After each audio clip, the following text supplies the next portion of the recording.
ومن يضلله فلا هادي له ونشهد أن لا إله إلا الله وحده لا شريك له ونشهد أن سيدنا وسندنا ومولانا محمدا عبده ورسوله أرسله بالحق بشيرا ونذيرا وداعيا إلى الله بإذنه وسراجا منيرا. أما بعد فأعوذ بالله من الشيطان الرجيم. بسم الله الرحمن الرحيم.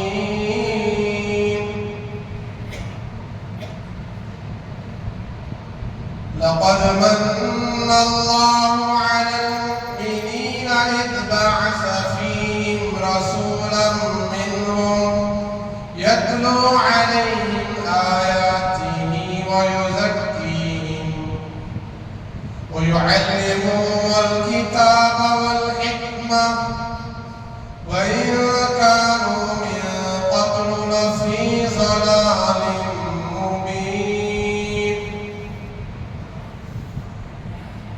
وقال تعالى في مقام آخر: وما أرسلناك إلا رحمة للعالمين. وقال النبي صلى الله عليه وسلم: من حفظ سنتي أكرمه الله بأربع خصال: المحبة في قلوب البررة، والهيبة في قلوب الفجرة، والسعة في الرزق، والثقة في الدين، أو كما قال عليه الصلاة والسلام: رب اشرح لي صدري ويسر لي أمري واحلل عقدة من لساني يفقه قولي.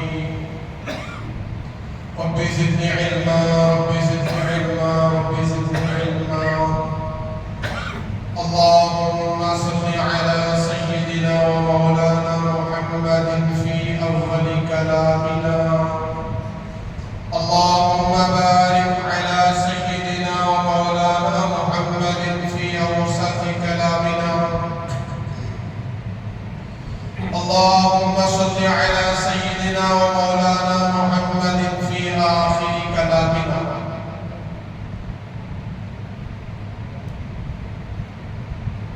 محترم ومعزز سامعین کرام، بزرگوں، دوستوں اور ملت کے عزیز نوجوانوں، ماہ ربیع الاول کا بابرکت مبارک مقدس مہینہ چل رہا ہے۔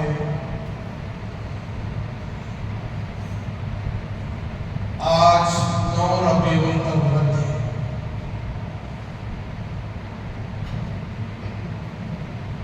گزشتہ جمعہ آپ نے جب یہ مبارک مہینہ ہمارے درمیان داخل ہوا تھا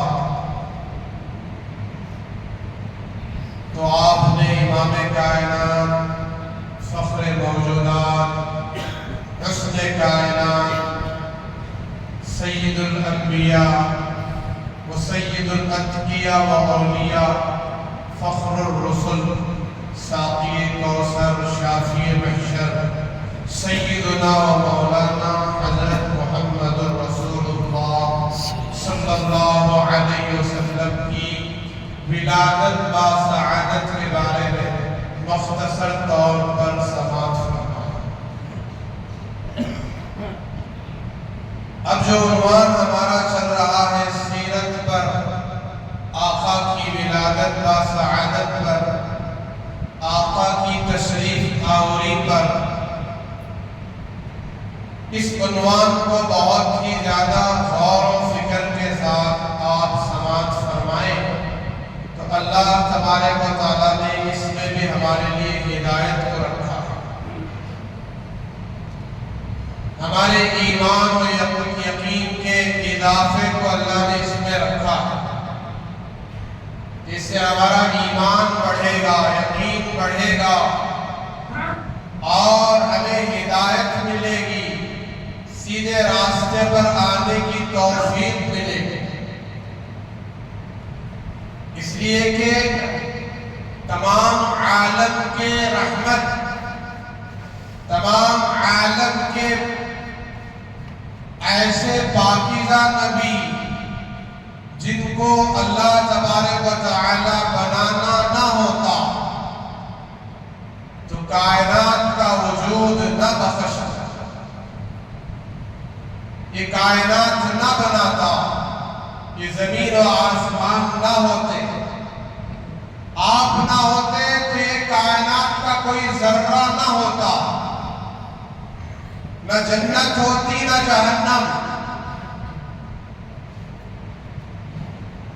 نہ ہی دیگر مخلوق ہوتی، انبیاء ہوتے، نہ پیغمبروں کی ذات ہوتی، اتنا ہی نہیں بلکہ عرش، کرسی، قلم، لوح بھی نہ ہوتے، تو یہ سب کچھ آپ کے صدقے طفیل میں پیدا کیا گیا۔ تو ہمارے نبی، ہمارے آقا، ہمارے رسول تمام نبیوں کے رسول ہیں، تمام نبیوں کے پیغمبر ہیں، یہ سب آپ جانتے ہیں، اور آپ کی آمد کا انتظار تمام انبیاء کو بھی تھا، تمام صحابہ اولیاء کو تھا، ساری کائنات کو آپ کی آمد کا انتظار تھا۔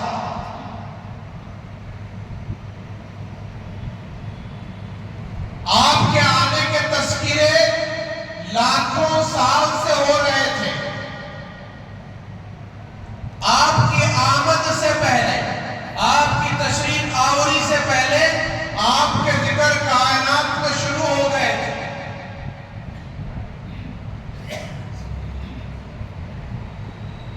حضرت آدم سے پہلے آپ کے تذکرے ہو رہے تھے، تو آپ کی ذات بابرکت، آپ مقدس نبی، پاکیزہ نبی، نورانی نبی، کائنات کے امام، امام الانبیاء، آپ کی آمد ہو رہی ہے تو کس خاندان سے ہو رہی ہے، کس نسب سے ہو رہی ہے، کس قبیلے سے ہو رہی ہے؟ آپ ذرا ملاحظہ فرمائیں کہ میرے نبی پاک صلی اللہ علیہ وسلم کا فرمان ہے کہ عبداللہ سے لے کر آدم تک علیہ السلام، کہاں سے لے کر؟ حضرت عبداللہ سے لے کر حضرت آدم علیہ السلام تک میرا نسب اللہ نے اتنا پاک رکھا، صاف رکھا کہ لاکھوں کروڑوں آئے ہوں گے، جتنی بھی نسلیں آئی ہوں گی، لیکن کسی سے چوری نہیں ہوئی، کسی سے زنا نہیں ہوا، کسی سے بدکاری متفیلی نہیں ہوئی۔ اللہ نے آپ کے خاندان کی ایسے حفاظت فرمائی، آپ کے نسب کی ایسے حفاظت فرمائی، آپ کے باپ داداؤں کی ایسے حفاظت فرمائی۔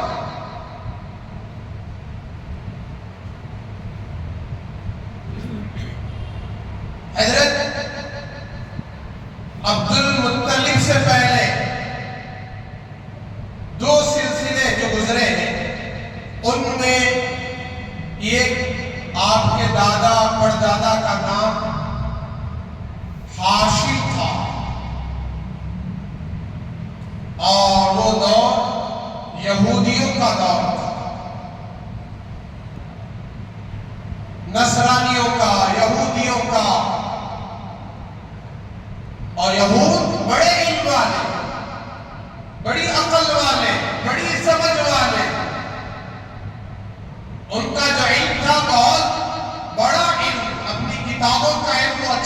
جانتے تھے، آخری نبی کی پیشن گوئی کو بھی جانتے تھے۔ کائنات کے امام الانبیاء، سید الانبیاء، ایک نبی آنے والے ہیں، آخر الزمان آنے والے ہیں، ان کے بعد کوئی نبی نہیں ہوگا، ان کے بعد کوئی نبی نہیں بنے گا۔ یہ جب آ جائے تو نبوت کی سیل پر چھاپ پڑ جائے، نبوت پر سیل پڑ جائے گا اور آپ پر نبوت کا اختتام ہو جائے گا۔ یہ بات یہود بھی جانتے تھے، یہود کے مرد بھی جانتے تھے، یہود کی عورتیں بھی جانتے تھے۔ چنانچہ حضرت ہاشم وہ کسی بازار سے ہوتے ہوئے گزر رہے تھے، ایک عورت کی نظر حضرت ہاشم پر پڑی، جو آپ کے پردادا کہلاتے ہیں، اس کے اوپر جو نسب ہے، جن اس رشتہ کہلاتا ہے، پردادا کہلاتے ہیں، تو اس نے حضرت ہاشم کو زنا کی دعوت دی، بدکاری کی دعوت دی۔ کیا وجہ تھی کہ حضرت ہاشم اتنے بڑے سردار، متقی، پرہیزگار، نیک انسان، جن کو دیکھ کر روب چھا جائے، اب یہ عورت، یہودی عورت، زنا کی دعوت دے رہی ہے۔ حضرت ہاشم نے فرمایا استغفر اللہ، میں نے آج تک ایسا کام کسی سے نہیں کیا۔ زناکاری، بدکاری، چوری، ہمارے خاندان قبیلے والے اس گناہوں سے پاک ہیں۔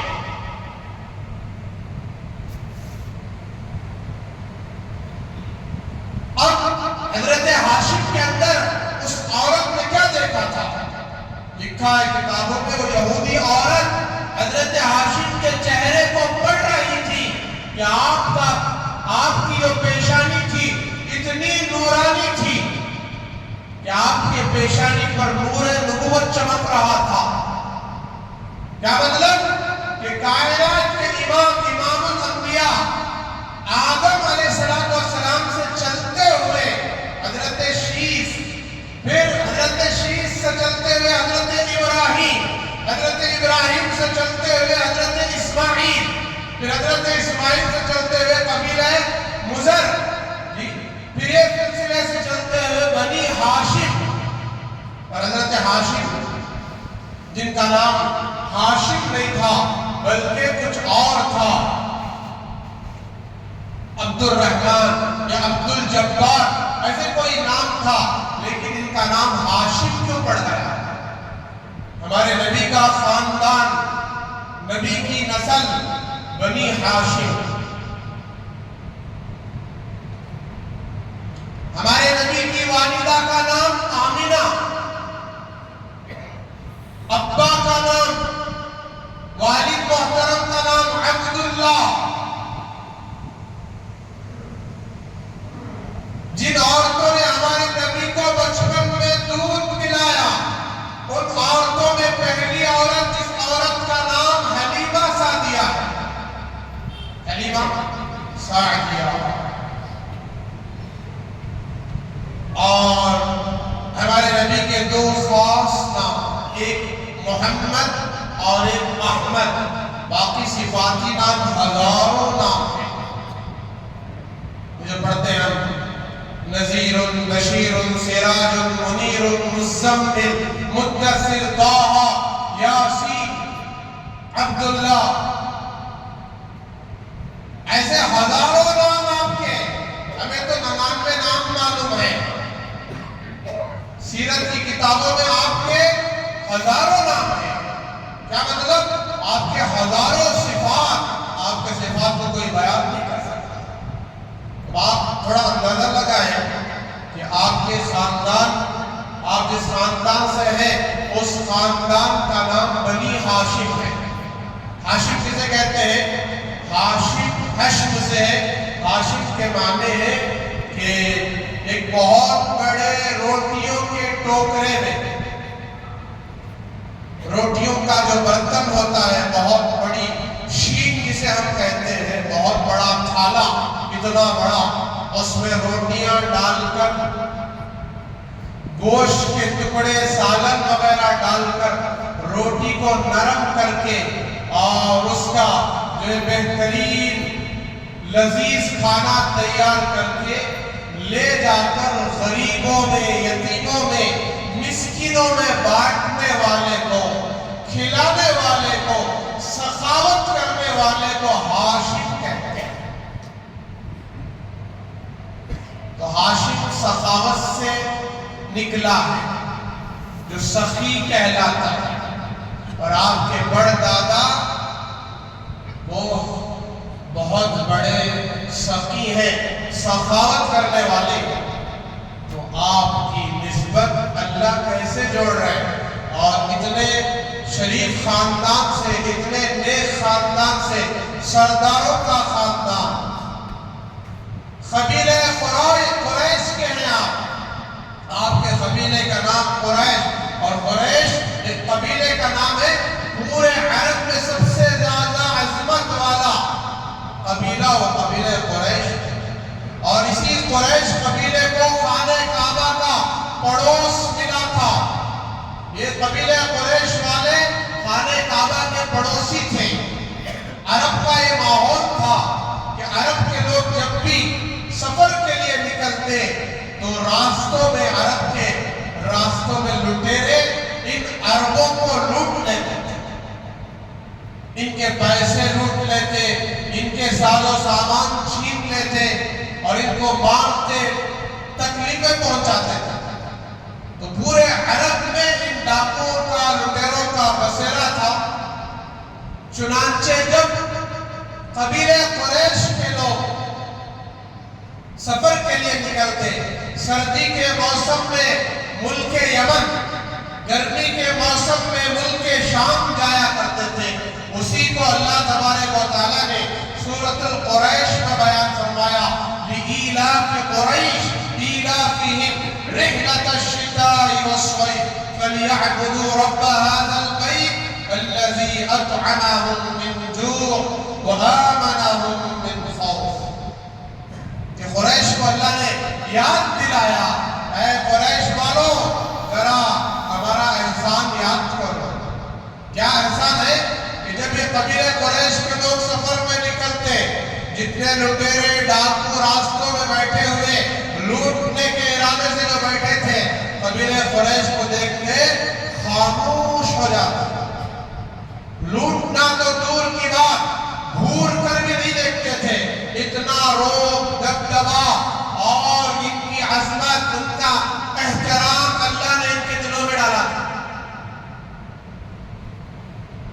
کیوں بھائی؟ کہ سب سے پہلی وجہ قریش والے وہ خانہ کعبہ کے اللہ کے بیت اللہ کے مقدس گھر کے پڑوسی تھے۔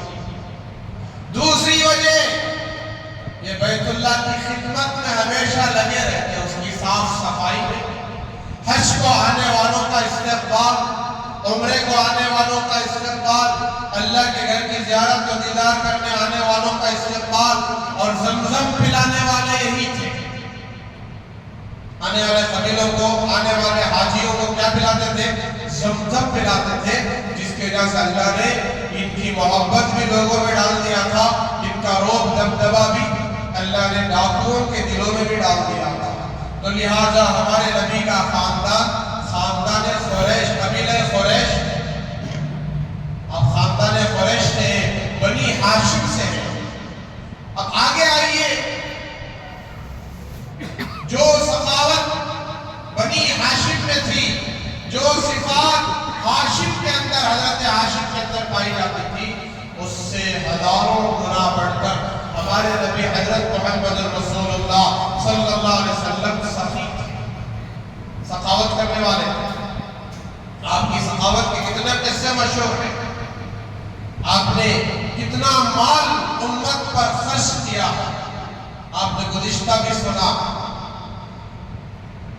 تو یہ سخاوت کی نسبت۔ اور دوسری نسبت، آپ کی والدہ کا نام آمینہ، آمینہ ایمان سے ہے، آمینہ یؤمن ایمانا، آمینہ کے معنی ایمان والی۔ تو ہمارے نبی کا نام، ہمارے نبی کی والدہ کا نام اللہ نے کیسے چنا ہے؟ کہ میرے محبوب کو جب دنیا میں بھیجنے کا نمبر آئے گا، جب میرا محبوب دنیا میں آئے گا، میرا حبیب دنیا میں تشریف لائے گا، تو اس کی ماں کا نام بھی ایسا مقدس ہوگا کہ جو میرے محبوب سے نسبت جوڑ رہا ہوگا۔ آمینہ، ایمان سے، اللہ پر ایمان، اللہ پر بھروسہ، یہ اللہ کی ذات کا یقین۔ اور دوسرا، ان کے والد محترم کا نام، آقا کے والد کا نام عبداللہ ہے۔ عبداللہ کہتے ہیں اللہ کا بندہ۔ اس کا بندہ؟ اللہ کا بندہ، اللہ کی بندگی کرنے والا۔ تو ہمارے نبی پاک صلی اللہ علیہ وسلم سے بڑا عابد، عبادت گزار عبداللہ، اللہ کی بندگی کرنے والا کوئی نبی آج تک نہیں آیا۔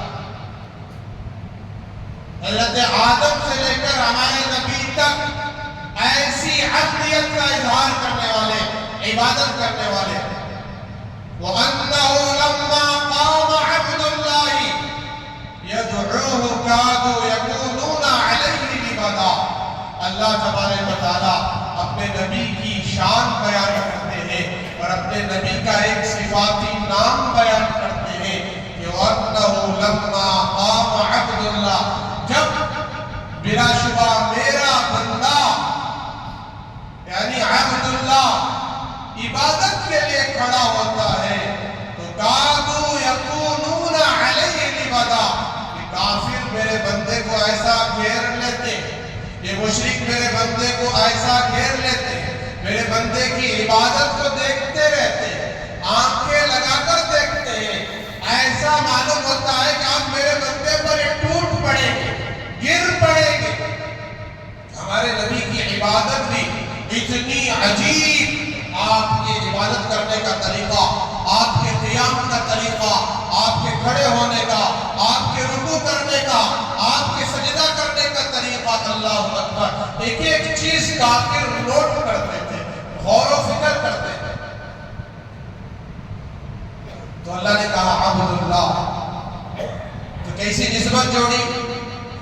پھر میرے بزرگوں، جس ماں نے، جس دائیہ نے میرے نبی کو دودھ پلایا، اس دائیہ کا نام دائی حلیمہ ہے، حلیمہ سعدیہ۔ حلیمہ کہتے ہیں بہت زیادہ برداشت کرنے والی، صبر کرنے والی۔ حلیم، صبر سے زیادہ بڑی صفت، بردبار، اللہ کی بھی صفت حلیم ہے اور ہمارے نبی کی بھی صفت حلیم ہے کہ ہمارے نبی سے زیادہ صبر والا کوئی نہیں، ہمارے نبی سے زیادہ برداشت کرنے والا کوئی نہیں۔ تو جس ماں نے دودھ پلایا ہے اس ماں کا نام بھی حلیمہ ہے اور وہ سعدیہ ہے، بنو سعد قبیلے کی۔ بنو سعد کہتے ہیں، سعد کے معنی سعادت مندی، خوش نصیبی۔ ہمارے نبی سے بڑھ کر کون سعادت مند ہوگا، خوش نصیب ہوگا؟ ہمارے نبی سے زیادہ نیک وقت کس کا ہوگا؟ تو یہ نسبتیں یوں ہی نہیں اللہ نے جوڑ دیا۔ پھر ہمارے نبی کا نام احمد، احمد کے معنی اس ذات کو کہتے ہیں جس ذات نے اللہ کی اتنی عبادت کی ہو، اتنی تعریف کی ہو کہ ان سے بڑھ کر کسی نے اللہ کی حمد و ثنا بیان نہ کی۔ آپ نے بارہا سنا ہے جناب رسول اللہ صلی اللہ علیہ وسلم سے ایک مرتبہ، بلکہ اللہ کے نبی علیہ السلام نے ایک مرتبہ حضرت جبریل علیہ السلام سے پوچھا، اے جبریل تمہاری عمر کتنی ہے؟ جبریل علیہ السلام نے فرمایا، یا رسول اللہ میں نہیں جانتا میری کتنی عمر ہے، ہاں ایک بات میں آپ سے عرض کر دوں کہ آسمانوں پر ایک ستارہ میں ہمیشہ دیکھتا تھا، وہ ستارہ اتنا خوبصورت، اتنا چمکدار کہ اس کی چمک 70,000 سال میں ایک مرتبہ حد سے زیادہ بڑھ جاتی تھی۔ ایسے ستارے کو خدا کی عزت و جلالت کی قسم 70,000 مرتبہ میں نے دیکھا ہے۔ تو اللہ کے نبی حضرت محمد رسول اللہ صلی اللہ علیہ وسلم نے فرمایا، اے جبریل ذرا غور سے تو دیکھو۔ آپ نے فرمایا اپنا امامہ، اپنی پگڑی آپ نے اپنے سر سے تھوڑا اوپر کیا اور پیشانی کا نظارہ فرمایا، حضرت جبریل سے فرمایا دیکھو یہ چمک ذرا یاد کرو کون سی چمک ہے؟ جناب رسول اللہ صلی اللہ علیہ وسلم کے حکم پر جبریل نے دیکھا تو قسم کھا کر فرمایا خدا کی قسم آپ وہی ستارہ معلوم ہوتے ہیں۔ تو حضرت نبی پاک صلی اللہ علیہ وسلم نے فرمایا اللہ کی عزت و جلالت کی قسم وہ ستارہ میں ہی۔ کیا کر رہے تھے آپ؟ وہاں آپ اللہ کی تعریف کر رہے تھے، اللہ کی حمد و ثنا بیان کر رہے تھے، اس لیے آپ کا نام احمد ہے۔ آپ اندازہ لگائیں 70,000 سال میں ایک مرتبہ اس کی چمک پڑ رہی ہے، اور ایسی چمک کو حضرت جبریل جیسا فرشتہ 70,000 مرتبہ دیکھا ہے، تو آپ کو تو اندازہ ہو گیا ہوگا تو جبریل کی عمر کتنی ہوگی؟ جب جبریل کی عمر اتنی ہے تو ہمارے آقا کی عمر کتنی ہوگی؟ ایک ترتیب تھی، ہمارے آقا کی شان کو بیان کرنا تھا، اور آپ کو قیامت تک کا نبی بنانا تھا اور آخری نبی بنانا تھا، اس لحاظ سے آپ کو سب سے آخر میں بھیجا، ورنہ سب سے پہلے نبی بھی ہمارے ہی نبی ہے، آخری نبی بھی ہمارے ہی نبی ہے۔ چنانچہ آپ اندازہ لگائیں 70,000 سال میں ایک مرتبہ اگر انہوں نے دیکھا ہے تو 70,000 سے 70 کو آپ کیلکولیٹر اٹھا کر ضرب دیں تو اس کا اندازہ اور حساب نکلے گا 490 کروڑ سال۔ کتنے سال؟ 490 کروڑ سال۔ تو ہمارے نبی نے اتنی عبادت کی ہے، بھلا شیطان اللہ کی کتنی عبادت کیا ہوگا؟ لکھا کتابوں میں کہ شیطان زمین پر کوئی ایسا مقام باقی نہیں ہے جہاں اس نے عبادت نہ کی ہو، سجدہ نہ کیا ہو۔ لکھا ہے 8 لاکھ سال اس نے اللہ کی عبادت کی۔ کتنے لاکھ سال؟ 8 لاکھ سال۔ ہمارے نبی 490 کروڑ سال۔ جب آپ دنیا میں آئے ہیں تو اللہ کو کتنا منایا، کتنا راضی کیا۔ آپ قیام میں کھڑے ہوتے، آپ کے پیروں میں درد آ جاتا، ورم آ جاتا تھا، تو یہ نسبت ہے۔ پھر آپ کا نام حقیقی نام محمد ہے، تو محمد کے معنی اس ذات کو کہتے ہیں جس کی تعریف کائنات میں جس سے بڑھ کر کسی کی نہ کی گئی ہے۔ مخلوق میں سب سے زیادہ تعریف والا بعد از خدا بزرگ ہوئی۔ قصہ مختصر، ہمارے نبی حضرت محمد رسول اللہ صلی اللہ علیہ وسلم مخلوق میں سب سے بڑے، نبیوں میں سب سے بڑے اعلیٰ مقام والے، اللہ کے بعد سب سے بڑی بزرگ ہستی حضرت محمد رسول اللہ صلی اللہ علیہ وسلم کی ذات۔ اتنے بڑے نبی ہمارے نبی ہیں، ہمارے پیغمبر ہیں، آخری رسول ہیں، تو آپ نے چند طریقے دے کر ہمیں دنیا سے آپ رخصت ہوئے اور آپ پردہ فرما گئے، اور ان طریقوں سے فرمایا کہ ان طریقوں کو مضبوطی سے تھامے رکھو۔ اگر ان طریقوں کو مضبوطی سے تھامے رکھو گے تو دنیا کی کوئی طاقت تمہیں گمراہ نہیں کر سکتی، دنیا کی کوئی طاقت تمہیں بہکا نہیں سکتی۔ لیکن آج کسی طریقے سے آج ہمیں نفرت ہے، اللہ مجھے بھی معاف کرے، آپ کو بھی معاف کرے، پوری امت کو معاف کرے، اس جرم عظیم سے توبہ کی اللہ ہمیں توفیق دے۔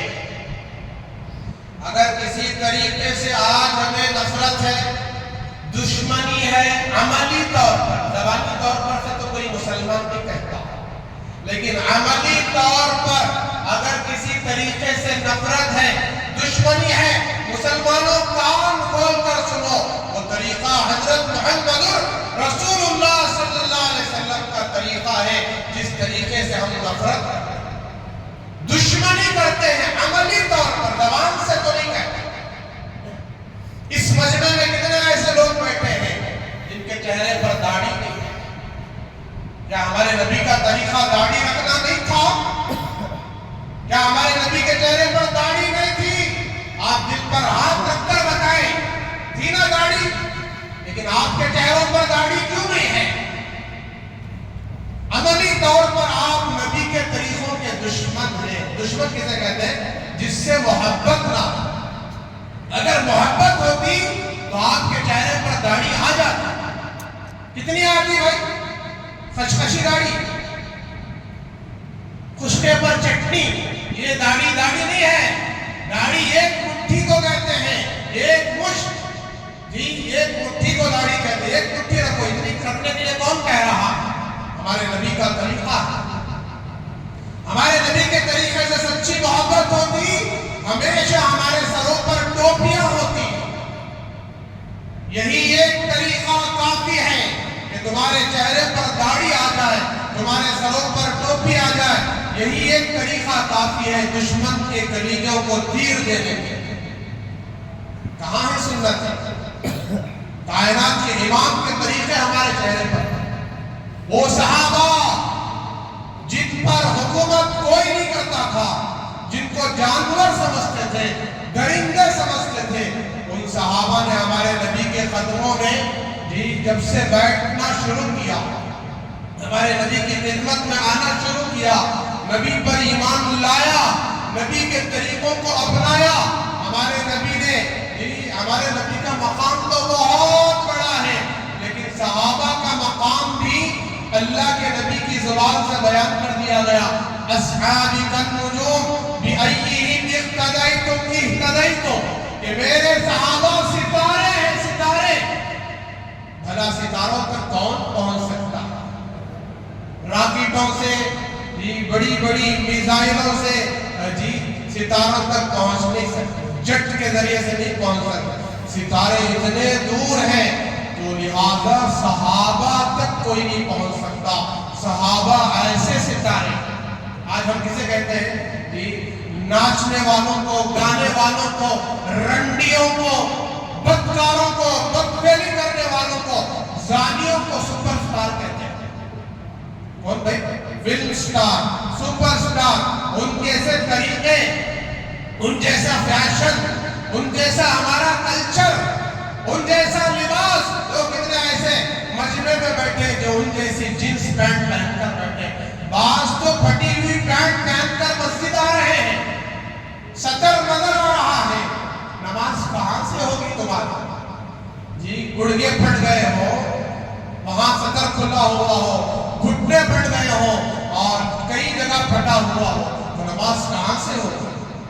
سجدے میں جاتے ہو تو سطر کھل جاتا ہے، رکوع میں جاتے ہو تو سطر نظر آتا ہے، تو ایسی حالت میں نماز کہاں سے ہو؟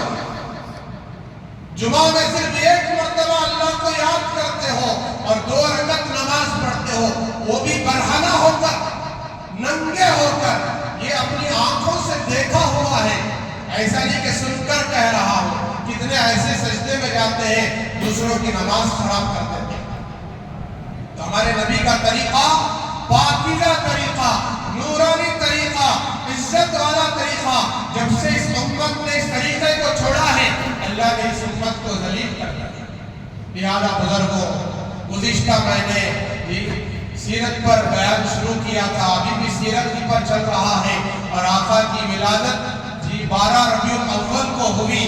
الگ الگ روایتیں ہیں، آپ دنیا میں تشریف لائے ہیں تو آپ کا عمل حضرت آمینہ بیان کرتی ہیں کہ میں نے میرے محبوب بچے، پاکیزہ نورانی بچے کو دیکھا کہ میرا بچہ جیسے ہی دنیا میں آیا کہ اس کی انگلی، پاکیزہ انگلی اٹھی ہوئی ہے اور وہ شہادت دے رہا ہے، اللہ کے ایک ہونے کی گواہی دے رہا ہے، اور سجدے میں پڑا ہوا ہے۔ کوئی بچہ سجدے میں نہیں جاتا پیدا ہوتے ہی، لیکن ہمارے نبی سجدے میں جا چکے ہیں، اور آپ فرما رہے ہیں، عمل سے دکھا رہے ہیں، لوگوں میرے امتیوں، نماز لے کر آ رہا ہوں، خدا کا واسطہ دیتا ہوں، نماز کبھی نہ چھوڑنا، نماز ضائع نہ کرنا، نماز تباہ نہ کرنا۔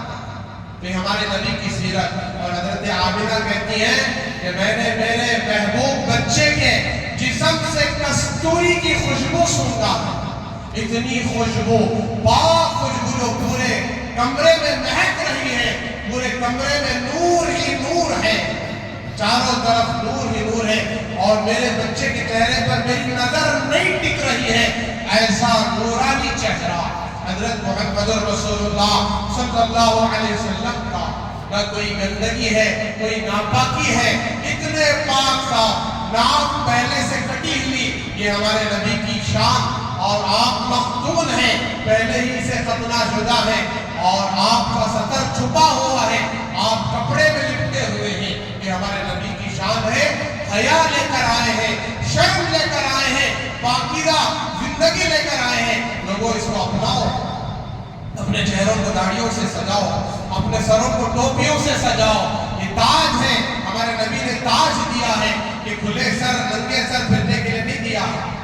اور ایک ایک طریقہ لباس، یہ جینس پینٹ پہننا چھوڑ دو، اس سے آپ کی پاکی نہیں ہوگی. میں فتویٰ دے رہا ہوں جی، کھڑے ہو کر پیشاب کر لیں تو مشکل سے پاکی ہوگی، مشکل سے.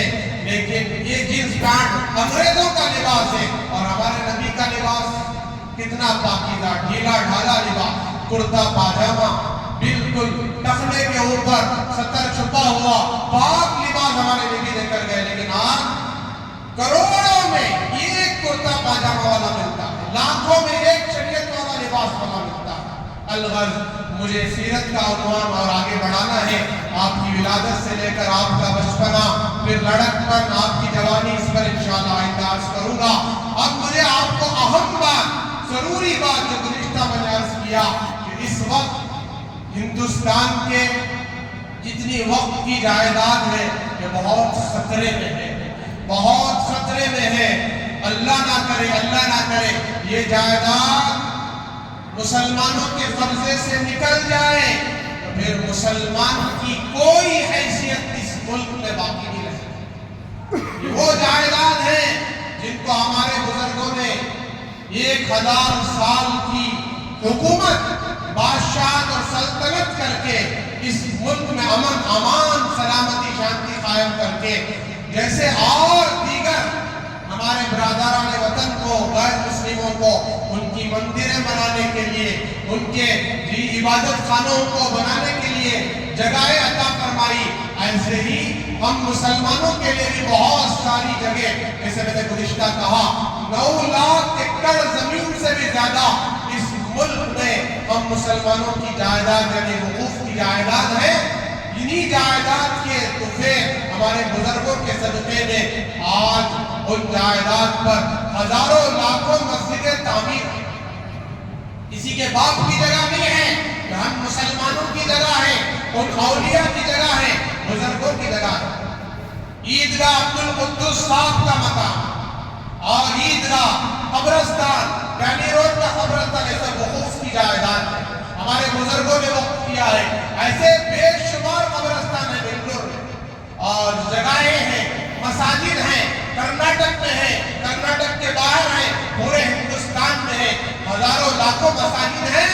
یہ ہماری جائیداد ہے، ہمارے بزرگوں نے وقف کیا ہے، جس میں بہت ساری مساجد تعمیر کی گئی، مدارس تعمیر کی گئی، اور اللہ کی عبادت گاہیں قائم کی گئی، اور بہت سارے خیر کے کام وجود میں آئے. لیکن آج موجودہ حکومت نے اس پر پنجہ ڈال دیا ہے اور ان پر گندی نظر پڑ چکی ہے.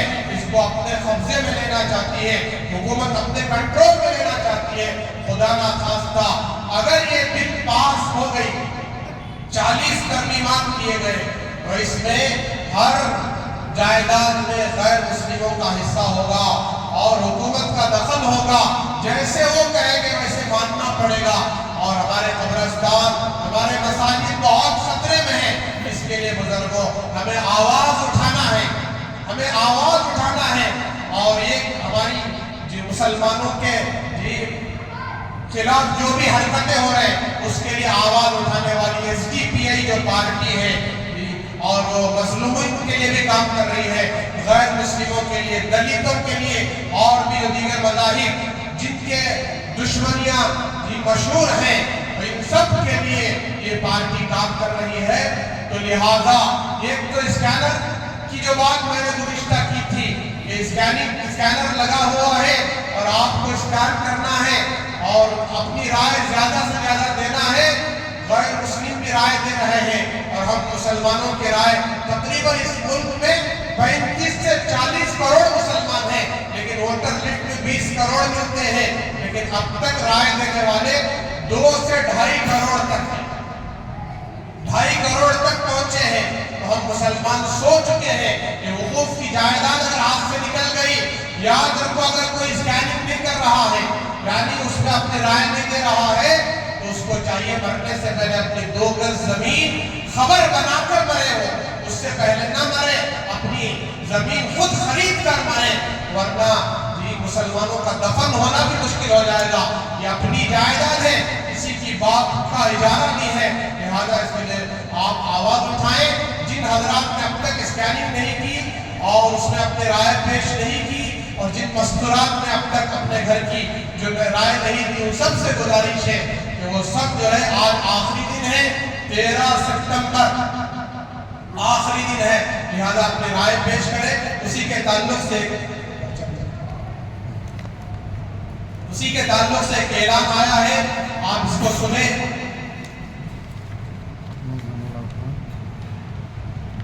معزز بھائیوں، آپ تمام کو معلوم ہے کہ پارلیمنٹ میں وقت املاک کے خلاف ایک بل پیش کی گئی ہے جو جوائنٹ پارلیمنٹ کمیٹی کو ذمہ داری دی ہے کہ اگر اس بل کے خلاف کوئی رائے ہے تو اس کو پارلیمنٹ کمیٹی کو یہ بتائیں کہ ہم اس وقت امینڈمنٹ بل کے خلاف ہیں۔ اس کے لیے ای میل اور رجسٹر پوسٹ کے ذریعے رائے پیش کر رہے ہیں۔ ساتھ ساتھ ملک بھر میں اس امینڈمنٹ بل کے خلاف پرامن احتجاج، لڑائی جھگڑا نہیں بلکہ پرامن احتجاج کر کے عوام کو رائے بھی ایوانوں تک سنوانا ہے۔ اس لیے اس SDPI ملک بھر میں اور تمام ریاستوں میں پرامن احتجاج منعقد کر رہے ہیں۔ اس لیے شہر بنگلور میں فریڈم پارک جو سٹی مارکیٹ سے اس طرف ہے، فریڈم پارک میں مورخہ 13/9/2024 بروز جمعہ ٹھیک 3 بجے ایک احتجاج منعقد ہے۔ آج کے دن جمعہ کے دن 3 بجے سے، لہذا آپ تمام حضرات اپنی ذمہ داری کے ساتھ دوست و احباب کو ساتھ لے کر شرکت کریں۔ یہ وقت املاک اللہ کی ملکیت ہے، جیسے میں نے گزشتہ کہا، جب یہ کسی کی جائیداد کوئی مرنے سے پہلے وقف کر دیتا ہے تو یہ اللہ کی ملکیت میں آ جاتی ہے، اللہ اس کے مالک ہے، اللہ کی ملکیت ہے، اس کی حفاظت کرنا ہر مسلمان کی ذمہ داری ہے۔ لہذا اس کے لیے آواز اٹھائیں اور آپ اپنی اپنی رائے دیں۔ جلد سے جلد جو حضرات اب تک اپنی رائے پیش نہیں کرے، وہ جلد سے جلد نماز کے بعد اسکینر لگا ہوا ہے، اس میں جو ہے اسکین کر کر اپنی رائے دے دیں، اپنے گھر والوں سے بھی کروائیں، اور اس 3 بجے میں شروع ہونے والے پروگرام میں بھی ضرور اس احتجاج میں حصہ لیں۔ انشاءاللہ اللہ تعالیٰ محنت کے ذریعے، کوشش کے ذریعے اور آواز بلند کرنے کے ذریعے اللہ ہماری جو ہے تمام دعائیں سنیں گے اور ہماری احتجاج کو قبول فرما کر دشمن طاقتوں کو زیر کریں گے، اور ہماری جو پراپرٹیاں ہیں، وقف کی جو املاک ہے، اللہ ہمیں اپنے قبضے میں اللہ تعالیٰ دیں گے، اور اس کے ذریعے سے جو خیر کے کام وجود میں آ رہے ہیں قیامت تک آئیں گے، سارے کام اللہ تعالیٰ وجود میں لاتے رہیں گے۔ اللہ تعالیٰ سے دعا ہے اللہ تبارک و تعالیٰ ہمارے تمام مساجد کی، مدارس کی، دینی اداروں کی، قبرستانوں کی، خانخواہوں کی، درگاہوں کی اور تمام دینی اداروں کی اللہ تبارک و تعالیٰ حفاظت فرمائے، اور اس کے لیے ہمیں جان توڑ محنت کرنے کی، اس کے لیے آواز اٹھانے کی اللہ ہمیں توفیق عطا فرمائے۔ آخر میں ایک اور اعلان ہے کہ آج جتنے مساجد کے کمیٹی والے حضرات ہیں ان کے لیے مسجد تقویٰ میں، مسجد عیدگاہ جو ہماری بنشکری کی عیدگاہ کا جو کام چل رہا ہے، اس عیدگاہ کے تعلق سے ایک میٹنگ رکھی گئی ہے۔ اس کے کام کو آگے بڑھانے کے لیے جتنے ممبران اور مساجد کے جو ذمہ دار حضرات ہیں وہ وہاں آج پہنچنے کی فکر فرمائیں۔ میٹنگ ہے مسجد تقویٰ میں، عمر باغ لیوٹ میں، لہذا اس میں بھی شرکت کی گزارش ہے۔ آخر میں آپ حضرات سے ادباً گزارش ہے، جاتے ہوئے جیسے آپ ہر جمعہ اللہ کے گھر کا زیادہ سے زیادہ تعاون کرتے ہیں، آپ اسی طرح اس جمعہ بھی زیادہ سے زیادہ اللہ کے گھر کے لیے تعاون کرتے ہوئے جائیں، اپنے مال کو، اپنی جان کو اللہ کے خزانے میں دیتے ہوئے اور اللہ کے خزانے میں اپنے مالوں کو جمع کرتے ہوئے جائیں۔ اللہ تبارک و تعالیٰ آپ کو اس کا بدلہ دنیا میں بھی عطا فرمائیں گے، آخرت میں بھی عطا فرمائیں گے، اور خوب دعائیں کریں، استغفار کریں، توبہ کریں۔ آخر میں پھر گزارش کرتا ہوں آپ سب نمازی بن جائیں، آپ سب متقی بن جائیں، 5 وقت کی نماز کا اہتمام کرنے والے بن جائیں، اللہ اس ملک کے حالات کو اپنے فضل سے بدل دیں گے۔ جیسے میں نے گزشتہ مثال دے کر بیان کیا، صرف 50% مسلمان اگر نمازی ہو جائیں، ساری دنیا کی طاقتیں جو اسلام کو مٹانے کے خلاف ہیں اور یعنی اسلام کو ختم کرنا چاہتی ہیں، اللہ ان کی طاقتوں کو زیر کر دیں گے، ختم کر دیں گے۔ جس دن 50 پر 1%، 51% مسلمان نمازی ہو جائیں گے، اللہ پوری دنیا کی حکومت، بادشاہت، طاقت، سلطنت مسلمانوں کے جوتیوں میں ڈال دیں گے، اللہ مسلمانوں کے قبضے میں کر دیں گے۔ لہذا اس کے لیے اللہ کی عبادت ترک نہ کرے۔ نماز بہت بڑا اہم فریضہ ہے، نماز چھوڑنے والا اسلام سے نکل جاتا ہے۔ اسی لیے آج ہم ذلیل ہو رہے ہیں اور غیر مسلم ہمارے خلاف بات کر رہے ہیں۔ لہذا نمازوں کا اہتمام کریں، اپنے اخلاق کو درست کریں اور اپنے اعمال کو درست کریں، اپنی روزی روٹی کو پاک صاف بنا لیں، اپنی تجارت کو حلال بنا لیں۔ ماشاءاللہ سب تجارت حلال ہی کر رہے ہیں، خدا نہ خواستہ کوئی اگر حرام کاروبار کرتے ہیں، سودی کاروبار میں مبتلا ہیں، بیاج منڈی ٹریڈ میں مبتلا ہیں، ان تمام چیزوں سے توبہ کر کے اپنی روزی کو پاک بنا لیں، ورنہ ہماری دعائیں رد ہو جائیں گی، عبادتیں قبول نہیں ہوگی۔ لہذا ان تمام چیزوں کا ہم فکر کرتے ہوئے جائیں۔ نمازوں کے بعد، جمعہ کے بعد 7 مرتبہ سورہ اخلاص، سورہ فلق، سورہ ناس پڑھیں۔ اس کی برکت سے انشاءاللہ آئندہ جمعہ تک ہر بلا مصیبت بیماری سے حفاظت فرمائیں گے، اچانک کے تمام حالات سے بچائیں گے۔ اور سورۃ الکہف کی تلاوت کریں، جمعہ کا دن ہے، درود شریف کی کثرت کریں اور عصر کی نماز کے بعد 80 مرتبہ درود امی پڑھیں۔ 80 سال کے گناہوں کا کفارہ ہے، بہت بڑی فضیلت ہے۔ اور آج دعاؤں میں وقت لگائیں، بہت زیادہ ذکر میں وقت لگائیں۔ اللہ تبارک تعالیٰ ہم سب کو ان تمام باتوں پر عمل کی توفیق عطا فرمائے۔ جاتے ہوئے زیادہ سے زیادہ اللہ کے گھر